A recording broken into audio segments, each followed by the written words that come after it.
नमस्कार, मैं दुर्गेश कुमार श्रेयास के YouTube चैनल में आप सभी लोगों का स्वागत कर रहा हूं। जैसा कि आप लोगों को पता है कि हिंदुस्तान की बिखरी हुई व्यवस्थाओं को एक सूत्र में बांधने में 3 लोगों की अहम भूमिका रही। इसी के बल पर हिंदुस्तान विविधताओं में एकता को स्थापित कर पाया और अलग अलग व्यवस्थाओं को एक सूत्र में बांध करके अखंड भारत का निर्माण हुआ।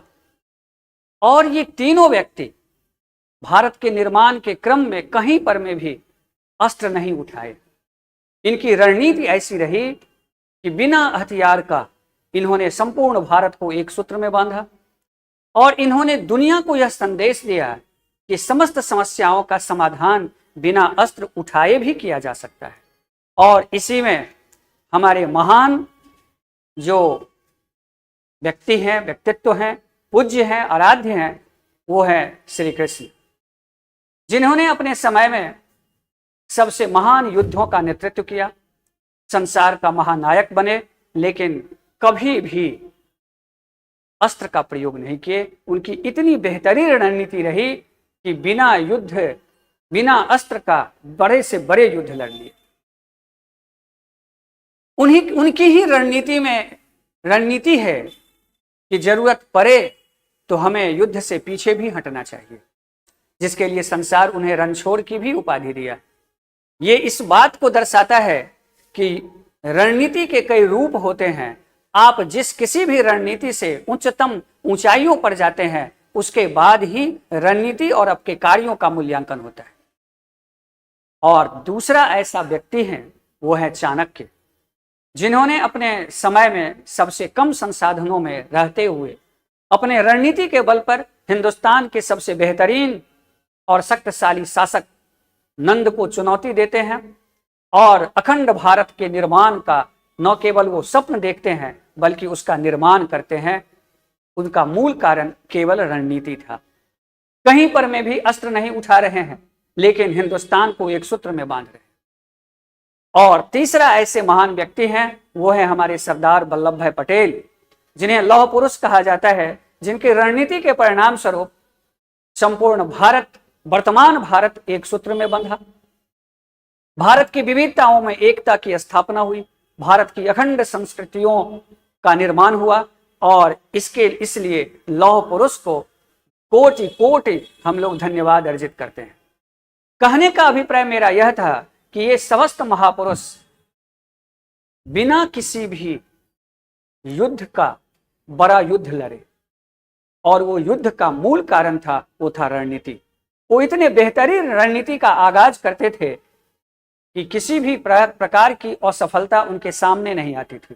ठीक उसी तरह से आपकी रणनीति ही आपकी सफलता का सही आयाम होता है। अगर रणनीति सही हो तो हम कोई भी युद्ध लड़ सकते हैं, किसी भी तरह से लड़ सकते हैं, संसाधन कितनी भी कमजोर क्यों ना हो, लेकिन रणनीति अगर मजबूत हो तो हम युद्ध जीत सकते हैं।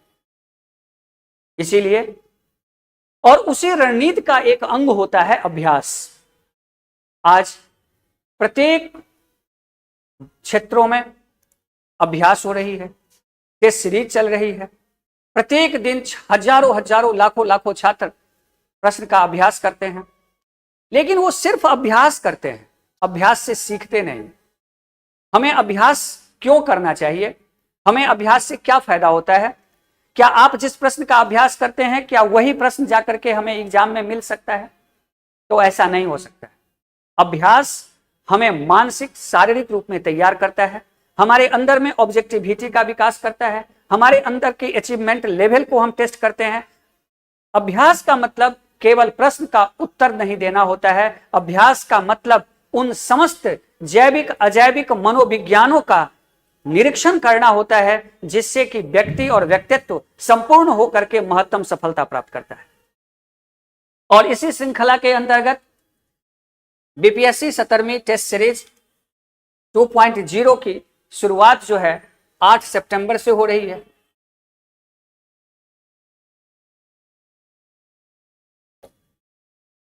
और इस 8 सितंबर के इस प्रोग्राम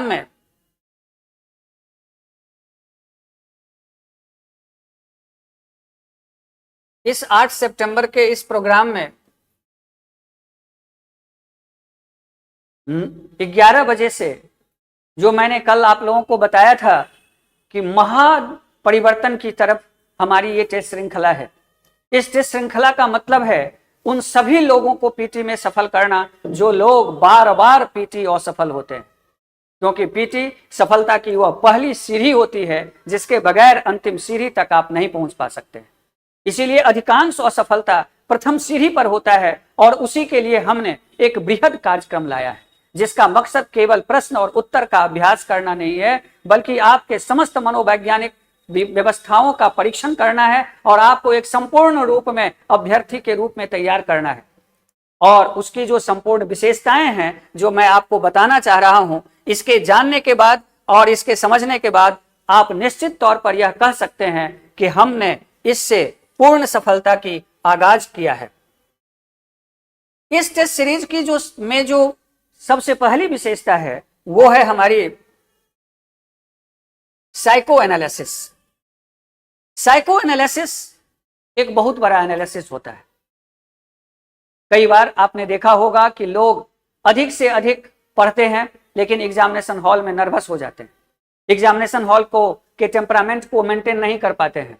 जितने अधिक समय आता है एग्जामिनेशन हॉल, उनकी घबराहट बढ़ती है। वो जो क्वेश्चन को अपने घर में बना पाते हैं एग्जामिनेशन हॉल में वो नहीं बना पाते हैं। ऐसे तमाम तरह की जो उनकी चुनौतियां होती है उसका मूल्यांकन इस साइको एनालिसिस के अंतर्गत होगा। इसमें क्या सब होगा जो मैं आगे बताना जाऊंगा। दूसरा, हमारे पास अचीवमेंट लेवल को टेस्ट करने के लिए एक वर्कशॉप होगा। इसके बाद जो सपोर्टिंग प्रोग्राम है, इस सपोर्टिंग प्रोग्राम के अंतर्गत उन सभी लोगों को जो किसी न किसी कारण से बार बार असफल हो रहे हैं, बार बार पीटी क्वालिफाई नहीं कर पा रहे हैं, उनको हम पीटी की गारंटी दे रहे हैं। आप हमारे इस प्रोग्राम से जुड़िए।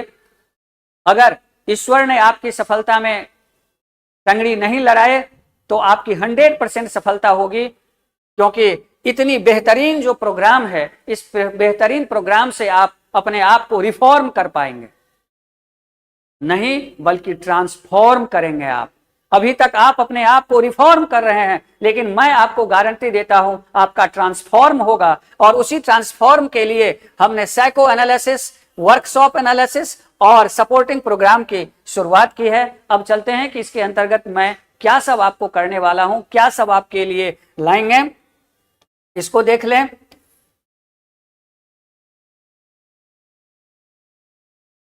अब यहां पर आइए, सबसे पहला चीज है साइको एनालिसिस। साइको एनालिसिस सबसे जो क्रिटिकल प्रेजेंटेशन होता है, एनालिसिस होता है, वो होता है।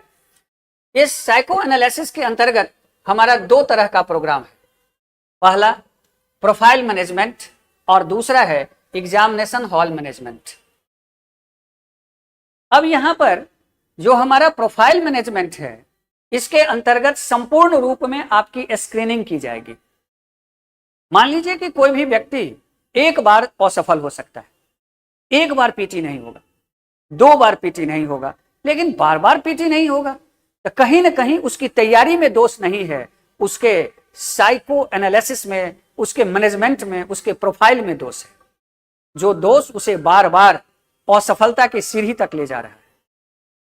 इसीलिए मैंने प्रोफाइल मैनेजमेंट और एग्जामिनेशन हॉल मैनेजमेंट के अंतर्गत आपका साइको एनालिसिस के लिए इस श्रृंखला को लाए हैं। प्रोफाइल एनालिसिस के अंतर्गत आपका सबसे पहला जो टेस्ट होगा वो होगा फिजिक, और इसके अंतर्गत आपके शारीरिक और मानसिक जो क्षमता है उसका मूल्यांकन।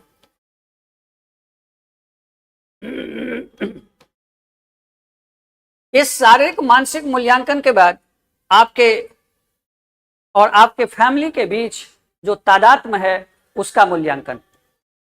कहा जाता है कि कर्ण से बड़ा योद्धा नहीं हुआ।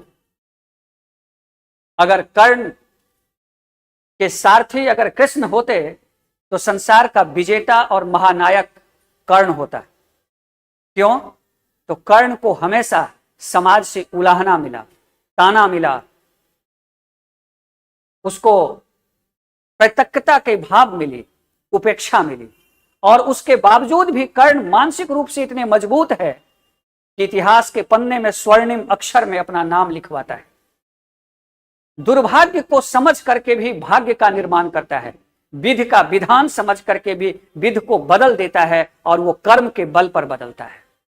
इसलिए याद रखिए, कई बार फैमिली के प्रोत्साहन भी हमारी सफलता का आधार बनते हैं और इसके लिए भी हम आपके साथ काम करेंगे। इसके बाद हमारा जो सोशल बिहेवियर्स होता है, हमारे जो दोस्त होते हैं, हमारे जो मित्र होते हैं, उनके साथ हमारा कैसा अटैचमेंट है, किस तरह के लगाव हैं, ये भी हमारी सफलता को प्रभावित करते हैं।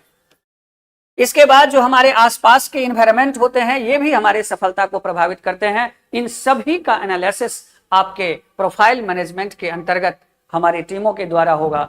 हमारे पास सफलता के लिए ऐसे ऐसे टीम हैं, ऐसे ऐसे लोग हैं जो लोग दिन भर रात भर आपकी सफलता के लिए काम करते हैं, सोचते हैं कि आपकी सफलता कैसी हो, समाज की मुख्य धारा में आप शामिल कैसे हो। यहां से निकलने के बाद हमारा अगला जो कार्यक्रम है वो है examination hall management. Examination hall में क्या सब होता है, जरा इसको तो पहले देख लीजिए आप।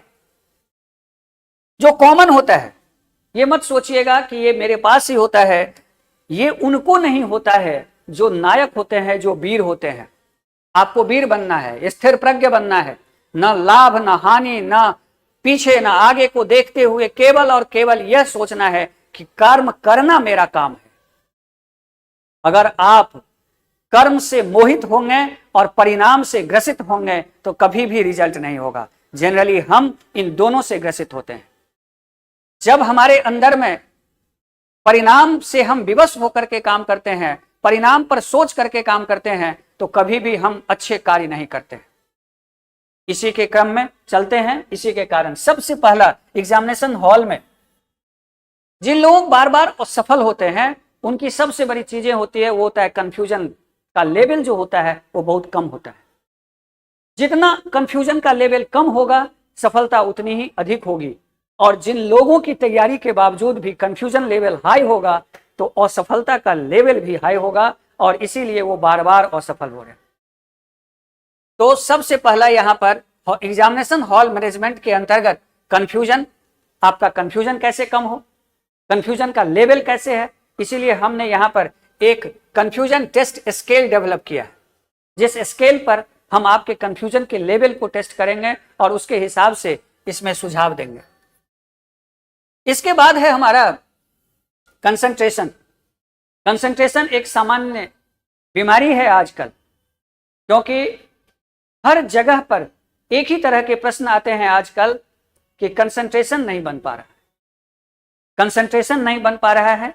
आप यकीन मानिए, आप हमारे प्रोग्राम, हमारे कार्यशाला, हमारे वर्कशॉप, हमारे इन श्रृंखलाओं से जुड़िए, आपका कंसंट्रेशन लेवल इतनी उच्च होगी कि आप खुद भी विश्वास नहीं होगा कि इतना कंसंट्रेशन लेवल बनता है। आपने सुना होगा भली कहानी के रूप में या कहीं पढ़ा होगा, सुना होगा कि हमारे राष्ट्रपति, प्रथम राष्ट्रपति जिन्हें अजात शत्रु के नाम से जाना जाता है, उनके बारे में कहा जाता है कि जब वो पढ़ाई कर रहे थे तो उनके घर के दरवाजे से बारात गुजर गई और उन्हें पता भी नहीं चला। कंसंट्रेशन का एक लेवल ये भी होता है, सुनने में भरी कहानी लगता हो लेकिन ऐसा होता है। कैसे? तो जैसे अपने मनपसंद चीजों को जब आप रील्स के रूप में या चीजों के रूप में देखते हैं तो आपको पता नहीं चलता कि मम्मी पापा भी हमें देख करके गुजर गए और आप उस पर इन्वॉल्व होते हैं। इसीलिए हमारे जैविक हार्मोन्स ऐसा होता है कि हमें दुनिया से ऊपर उठा देता है और हाई लेवल का कंसंट्रेशन आता है। ये मैं इसका न केवल गारंटी बल्कि मैं खुद भी इसका महसूस किया है और अनुभव किया है। इसीलिए कंसंट्रेशन। दूसरा, मेमोरी। ये बहुत बड़ी चीजें हैं। मोबाइल में मेमोरी फुल हो जाती है तो आप उसे डिलीट कर देते हैं। आप अपने पुराने प्रोफाइल को जो है सो आप उसको हटाते हैं। तैयारी के क्रम में भी अगर मेमोरी बेहतर रूप में काम नहीं करे तो फिर उस स्थिति में आप बेहतर काम नहीं करते हैं। इसलिए इसकी भी हमें। तीसरा है हमारा नॉलेज। नॉलेज एक बहुत बड़ी चीजें हैं, ये इंफॉर्मेशन है। ठीक उसी तरह से जैसे कि आपके पास बहुत सारा म्यूजिक इंस्ट्रूमेंट्स हो, पता भी हो बजाना, लेकिन नए नए वैरायटी का डेवलपमेंट आप कैसे करें, ये होता है स्किल्ड। इसलिए नॉलेज और स्किल्ड में गहरा संबंध है। स्किल्ड है प्रयोग, स्किल्ड है क्षमता। हमने आपको सब कुछ दिया, लेकिन आप प्रयोग कैसे करेंगे ये आपके ऊपर निर्भर करता है। इसकी सबसे बड़ी चीजें होती है, रणनीति का सबसे बड़ा जो अहम चीजें होता है वो टाइम मैनेजमेंट, क्योंकि टाइम के अंदर में ही किए गए कार्यों का महत्व होता है। मान लीजिए कि आपने खाना कितना ही सुंदर बनाया हो, लेकिन अगर उसे 4 बजे सुबह में खाएं तो शायद उसका महत्व नहीं रहेगा। इसीलिए कहा गया है, दिनकर इस पर बहुत ही सुंदर बात कहे हैं कि जब किसी भी कार्यों का समय बीत गया हो तो उस कार्यों का होना न होना कोई महत्व नहीं रखता। ठीक उसी तरह से सफलता अगर समय पर न मिलता हो तो फिर उस सफलता का महत्व जीवन में नहीं रह जाता है। इसीलिए टाइम मैनेजमेंट किसी भी कार्यों की सबसे महत्तम स्किल्ड है, जो हमें इस टेस्ट सीरीज के माध्यम से हम आपको डेवलप करेंगे और सिखाएंगे। यहां से जब आगे बढ़ेंगे, इस टेस्ट सीरीज की जो अब दूसरी चीज तीसरी चीजें हैं वो है वर्कशॉप। हमारे इस वर्कशॉप में क्या सब होंगे, तो सबसे पहला होगा स्किल डेवलपमेंट प्रोग्राम, अर्थात हथियारों का प्रयोग आप कैसे करेंगे। आप लोगों को पता होगा कि जब पाकिस्तान ने सीटो और सिंटो का मेंबर बना तो अमेरिका ने उसे खिलौना दिया जिसको हम लोग तोप कहते हैं, और जब उस तोप उसे मिला तो उसको ठीक उसी तरह से उसकी आदत बन गई, जैसे छोटे बच्चे जब बंदूक लेकर घर आते हैं तो बात बात पर मम्मी पापा सबको दिखाते रहते हैं कि हम तुमको शूट कर देंगे। ठीक इसी तरह से पाकिस्तान ने भारत के विरुद्ध इन तमाम तोपों का प्रयोग किया, लेकिन उसे चलाना नहीं आता था, जिसका परिणाम यह हुआ कि अमेरिका का दिया हुआ यह तोप पाकिस्तान के लिए कोई काम नहीं कर पाया और उस तोप को हम लोगों ने छीन लिया। जो सिखाता है कि नॉलेज से कभी नहीं आप जीत सकते हैं। आप विद्वान हो सकते हैं, बुद्धिमान नहीं हो सकते हैं। और याद रखिए, संसार पर राज बुद्धिमान करता है, विद्वान नहीं। इसीलिए जो जितना बड़ा बुद्धिमान होता है वो उतनी बड़ी व्यवस्था का निर्माण करता है, और विद्वान बुद्धिमान का सहायक होते हैं। एग्जाम्पल बहुत सारे हैं। अगर विद्वान शासक होता तो सबसे बेहतर शासक मोहम्मद बिन तुगलक होता, जो कभी नहीं हुआ, पागल कहलाया। और अगर बिना पढ़े लिखे लोग शासन नहीं करते तो अकबर इसका एग्जाम्पल है कि जिन्हें जलालुद्दीन मोहम्मद लिखने नहीं आता वो हिंदुस्तान ही नहीं महान सम्राटों में अपना नाम लिखाते हैं। इसीलिए शासन बुद्धिमत्ता से चलती है, जीत बुद्धिमत्ता से होती है। इसलिए बुद्धि का डेवलपमेंट इस स्किल डेवलपमेंट प्रोग्राम का एक पार्ट है, जो मैं आपको सिखाऊंगा कि आपके अंदर में ऑब्जेक्टिविटी कैसे आए, कैसे आप निर्णय ले पाए, क्योंकि 4 में से 1 को चुनना ये भी निर्णय लेना है। दूसरा, आपके मेमोरी डेवलपमेंट, जो मैंने पीछे कहा आया है, ये सबसे बड़ी चीजें हैं आज, क्योंकि आज आपका अपना मोबाइल याद नहीं है, क्योंकि आपने अपना सभी प्रोग्राम जो है मोबाइल में सेव कर लिए हैं। पहले लोगों को पूरे आसपास के लोगों की मोबाइल नंबर याद रहा करता था, आज अपना भी नंबर याद नहीं है, 1 नंबर को छोड़कर या 2 नंबर को छोड़कर। दूसरा, जो हमारा क्वेश्चनिंग एटीट्यूड डेवलपमेंट है, ये चीजें कहा जाता है कि आधी सफलता उसी दिन हो जाती है जिस दिन आपके मन में प्रश्न उठने लगे, प्रश्न बनने लगे, चीजों को देखकर प्रश्न को आप जानने लगे। किसी भी विषय को पढ़ने के बाद आपके मन में ये प्रश्न आ जाए कि इसे हम प्रयोग कैसे करेंगे, उसी दिन आपकी आधी सफलता हो गई। और तीसरा है आपका ब्रेन स्टॉर्मिंग। ये एक बहुत बड़ी चीजें हैं जिस पर मैं चर्चा करूं तो बड़ा लंबा होगा। आप यही समझिए कि आपके संपूर्ण रूप से जो एटीट्यूडनल डेवलपमेंट है, ये इस टेस्ट सीरीज का मुख्य पार्ट है। इसलिए हमारे इस टेस्ट सीरीज का मकसद केवल और केवल प्रश्न और उत्तर पर अभ्यास करना नहीं है, आपके संपूर्ण विकास के द्वारा आपकी अंतिम सफलता तक, एसडीएम तक आपको पहुंचाना है। आपने जो स्वप्न देखा है उस स्वप्न को साकार करना है। आपकी शून्य से संसार तक का जो यात्रा है, इसकी हम गारंटी देते हैं इस प्रोग्राम के माध्यम से। आप सभी लोगों को आश्वस्त करते हैं कि स्वप्न आप देखिए, साकार हम करेंगे। आप केवल विचार करिए, लक्ष्य तक हम पहुंचाएंगे। आप केवल शून्य से यात्रा करिए, संसार तक हम पहुंचाएंगे। आप केवल मेरे साथ 2 कदम चलिए, हम 5 कदम चलेंगे, 7 कदम पर लक्ष्य है, पकड़ करके आपके माथे पर लेंगे, यही हमारा लक्ष्य है। चलें आगे। अब यहां से जब आगे बढ़ेंगे तो फिर देखते हैं कि इस जो हमारा सपोर्टिंग जो प्रोग्राम है, उस प्रोग्राम को इतने सारे एनालिसिस के बाद सपोर्टिंग प्रोग्राम है। इस सपोर्टिंग प्रोग्राम के अंतर्गत 2 तरह का प्रोग्राम है। पहला, ये हमारा एकेडमिक प्रोग्राम है। ये एकेडमिक प्रोग्राम जो है, इस एकेडमिक प्रोग्राम, और दूसरा है टेक्निकल प्रोग्राम। ये एकेडमिक प्रोग्राम के अंतर्गत हम आपको उन समस्त इंफॉर्मेशनों से अवगत कराएंगे जहां पर आप अपने आप को कमजोर पाएंगे।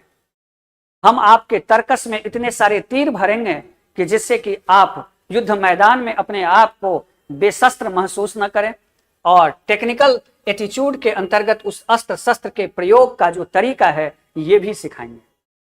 ये दोनों ही इस प्रोग्राम का हमारा उद्देश्य होगा, और इसी प्रोग्राम के अंतर्गत हम बहुत जल्द आपके सामने में एक बूस्टर प्रोग्राम ला रहे हैं, जिसके अंतर्गत संपूर्ण रूप से डेवलपमेंट कार्यक्रम होगा।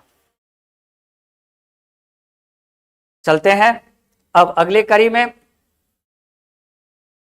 अब यहां पर इतने सारे चीजों से जब हम लोग गुजरेंगे तो हमारा अचीवमेंट लेवल 100% तक पहुंचेगा।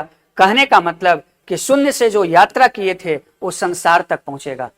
इसमें केवल और केवल इतने सारे प्रोग्राम का उद्देश्य केवल और केवल पीटी क्वालिफायर नहीं करना है, बल्कि पीटी से लेकर के अंतिम विपार्ट तक की यात्रा करना है।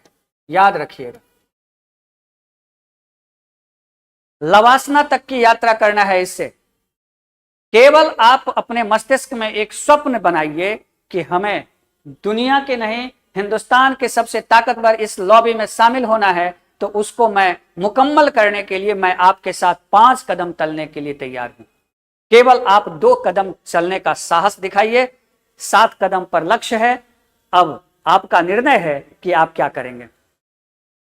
यहां से फिर आगे बढ़ते हैं, और अब इस टेस्ट सीरीज में हमने टोटल 10 टेस्ट का जो है सो प्रोग्राम रखा है, जो 8 तारीख से टेस्ट सीरीज प्रारंभ होंगे। इस टेस्ट सीरीज में का जो टाइमिंग है वो आपको 11 AM है से 2 PM। इसके बाद इस टेस्ट का जो है संपूर्ण एनालिसिस है। इसके बाद टेस्ट के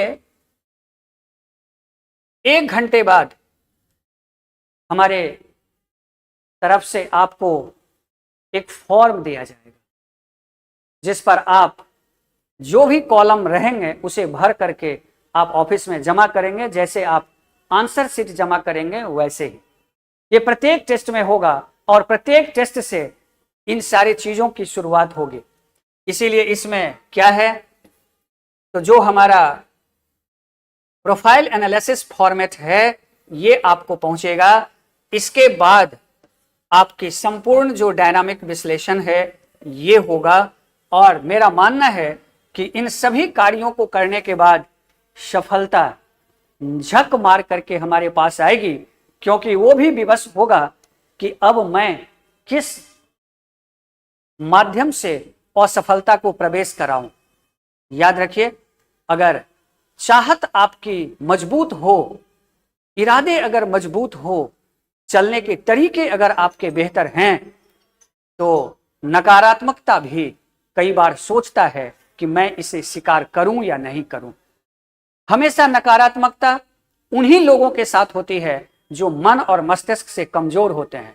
कमजोर लोगों को ही सभी प्रकार की समस्याएं आती है। इसलिए मन से ताकतवर बनिए, इरादों से मजबूत बनिए, लक्ष्य पानी की तरह पिघल जाएगी, आपके कदमों में आ जाएगी। बहुत बहुत धन्यवाद, फिर मिलते हैं।